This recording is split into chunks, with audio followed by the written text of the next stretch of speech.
안녕하십니까 성도 여러분. 오늘도 주 안에 거하시면서 성령님이 동행하신 하루를 보내시길 바라고요.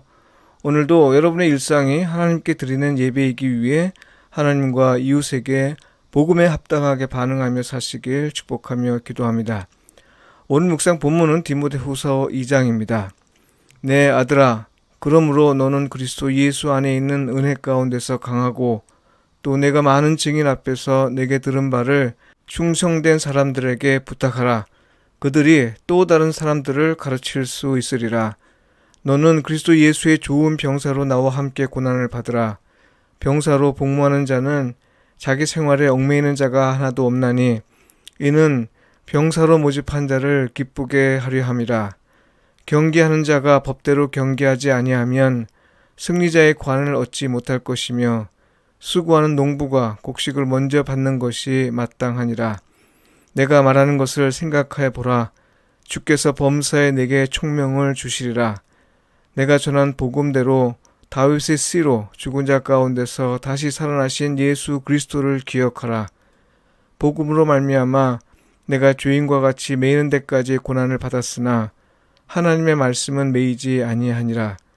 그러므로 내가 택함 받은 자들을 위하여 모든 것을 참음은 그들도 그리스도 예수 안에 있는 구원을 영원한 영광과 함께 받게 하려 함이라. 미쁘다 이 말이여.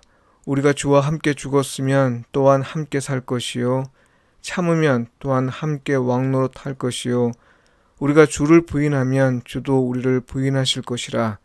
우리는 미쁨이 없을지라도 주는 항상 미쁘시니 자기를 부인하실 수 없으시리라. 너는 그들로 이 일을 기억하게 하여 말다툼을 하지 말라고 하나님 앞에서 엄히 명하라. 이는 유익이 하나도 없고 도리어 듣는 자들을 망하게 함이라. 너는 진리의 말씀을 옳게 분별하며 부끄러울 것이 없는 일꾼으로 인정된 자로 자신을 하나님 앞에 드리기를 힘쓰라. 망령되고 헛된 말을 버리라. 그들은 경건하지 아니하며 점점 나아가나니 그들의 말은 악성 종양이 퍼져나감과 같은데 그 중에 후메네우와 빌레도가 있느니라. 진리의 권하에는 그들이 그릇되었도다. 부활이 이미 지나갔다 하므로 어떤 사람들의 믿음을 무너뜨리느니라. 그러나 하나님의 견고한 터는 섰으니 인침이 있어 일렀으되 주께서 자기 백성을 아신다 하며 또 주의 이름을 부르는 자마다 불의에서 떠날지어다 하였느니라. 큰 집에는 금그릇과 은그릇뿐 아니라 나무 그릇과 질그릇도 있어 귀하게 쓰는 것도 있고 천하게 쓰는 것도 있나니 그러므로 누구든지 이런 것에서 자기를 깨끗하게 하면 귀히 쓰는 그릇이 되어 거룩하고 주인의 쓰심에 합당하며 모든 선한 일에 준비함이 되리라. 또한 너는 청년의 정욕을 피하고 주를 깨끗한 마음으로 부르는 자들과 함께 의와 믿음과 사랑과 화평을 따르라. 어리석고 무식한 변론을 버리라. 이에서 다툼이 나는 줄 알미라. 주의 종은 마땅히 다투지 아니하고 모든 사람에 대하여 온유하며 가르치기를 잘하며 참으며 거역하는 자를 온유함으로 훈계할지니 혹 하나님이 그들에게 회개함을 주사 진리를 알게 하실까 하며 그들로 깨어 마귀의 올무에서 벗어나 하나님께 사로잡힌 바 되어 그 뜻을 따르게 하실까 함이라. 이는 주님의 말씀입니다. 아멘. 하나님은 복음을 통해서 일하시고 복음으로 뜻을 이루십니다. 이 제목으로 말씀을 묵상하겠습니다. 바울 사도는 감옥에서 마지막을 보낼 수도 있는 암울한 환경에 놓여 있습니다.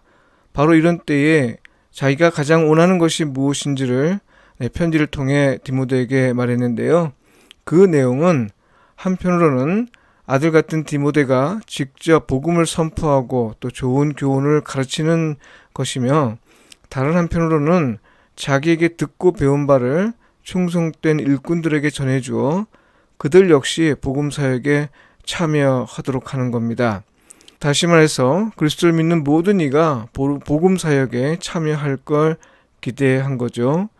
이건 사실 예수님의 제자 사역을 본받은 일이고요. 또 오늘날 소위 제자교육 혹은 제자훈련의 기본 원리이기도 합니다. 무슨 말이에요? 먼저 가르침을 받은 사람이 누군가를 제자로 삼으면 그 사람이 또 다른 사람을 제자로 삼도록 하는 건 제자 훈련의 기본 원리이지요. 바울은 제자가 되기 위한 과정을 몇 가지 비유를 사용하여 설명했는데요. 이 비유를 통해 바울은 제자가 누구이고 제자는 무엇으로 살아야 하고 또 무엇을 소망하며 살 것인지 말하고 있습니다. 첫째는 군인입니다. 이는 말씀을 전하고 가르치는 일에 전념하는 일이 그만큼 중요하다는 사실을 강조하기 위함입니다. 무엇을 하든지 그리스도인의 일거수일투족은 오직 말씀을 전하는 데 집중해야 한다는 겁니다. 둘째는 경계하는 자입니다. 특별히 경계 규칙을 강조하고 있는데요. 이는 제자 삼는 일은 반드시 복음, 곧 하나님의 말씀에 따라야 하는 걸 강조합니다. 복음에 따른 가르침이 아닌 경우는 아무리 열심히 뛰어도 결승점에 이르지 못하고요. 설령 가장 좋은 성적을 얻었다 해도 그 성적이 인정받지 못합니다. 제자가 되고 또 제자 삼는 일에서 가장 중요한 건 말씀에 따르는 가르침에 근거를 두어야 한다는 겁니다. 성경으로 교육해야 한다는 거죠. 혹시 성경을 매개로 하지 않는다 해도 성경을 이해하기 위한 교육이어야 합니다. 셋째는 결실을 누리는 농부입니다. 이건요, 땀과 수고가 요구되는 제자 훈련에는 반드시 결실이 있다는 사실을 강조합니다. 비록 힘들고 어려운 과정이 있더라도 포기하지 말 것이며 무엇보다 소망을 갖고 인내하면 반드시 그 결실을 누릴 날이 올 것이다. 이 말을 하려는 거죠. 그 밖에 바울은 복음을 전할 것을 강조하면서 복음이 가져오는 두 가지 현상을 소개하고 있습니다. 하나는 복음으로 말미암아 고난을 받을 수 있다는 거고요. 다른 하나는 세상이 결국엔 복음대로 될 것이라는 겁니다. 이건요, 교회가 전해야 하는 것이 왜 반드시 복음이어야만 하고 다른 건 왜 안 되는가? 이런 질문에 대한 대답이라 볼 수 있습니다.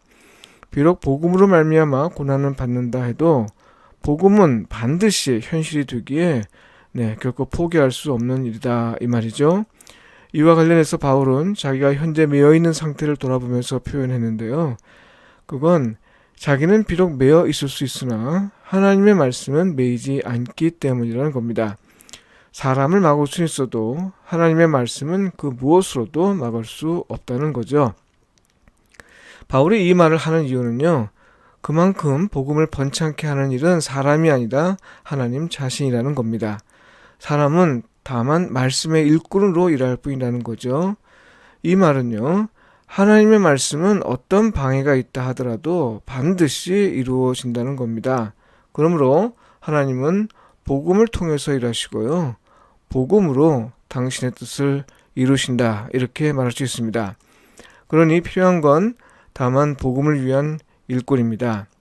이를 위해 바울은 디모데 자신이 복음을 전하는 일을 할 뿐 아니라 또한 다른 사람들을 시켜서 그들 역시 복음의 일꾼이 되게 할 것을 권고한 겁니다. 끝으로 바울은 일꾼들 가운데서 특별히 하나님의 일에 귀히 쓰이는 그릇이 있다고 말하는데요. 이건 하나님의 사람을 차별하신다고 말하는 게 아닙니다. 다만 비록 복음을 통해 일하시는 분은 하나님이라도요, 복음의 일꾼이 되려고 하는 사람은 불의해졌다나 영과 혼과 몸이 흠없이 보존되어 하나님이 받으시기에 합당할 수 있도록 훈련해야 한다는 겁니다. 그릇에 비유하여 말한 까닭은요, 복음은 그것을 전하는 자가 어떤 사람이냐에 따라 왜곡될 수도 있고 거부될 수도 있음을 말하기 위함입니다. 이는 우리가 현실에서 자주 경험하는 바이죠. 그렇다고 복음이 그릇에 매이는 건 아닙니다. 바울은 비록 감옥에 갇혀 있었어도 복음은 세계 만방으로 전파되었듯이 아무리 복음을 왜곡하는 시도가 있다 하더라도요, 복음은 결탄코 매이지 않음을 강조하여 말하고 있습니다. 쓰기에 적합한 그릇을 말한 건 복음이 순전하게 보존되고 또 전파되도록 하나님이 직접 이에 적합한 일꾼을 준비하신다는 말입니다. 성도 여러분, 우리 모두 복음을 위해 모든 선한 일에 준비된 일꾼이 되었으면 좋겠습니다. 기도드리겠습니다. 우리의 순종을 사용하여 일하신 하나님, 복음이 땅끝까지 이르러 하나님의 나라가 마침내 이 땅에서 영광 가운데 드러나기를 원합니다. 우리를 빚으시고 회복하시어 우리가 복음을 위해 적합한 그릇이 되게 하소서. 예수님의 이름으로 기도합니다. 아멘.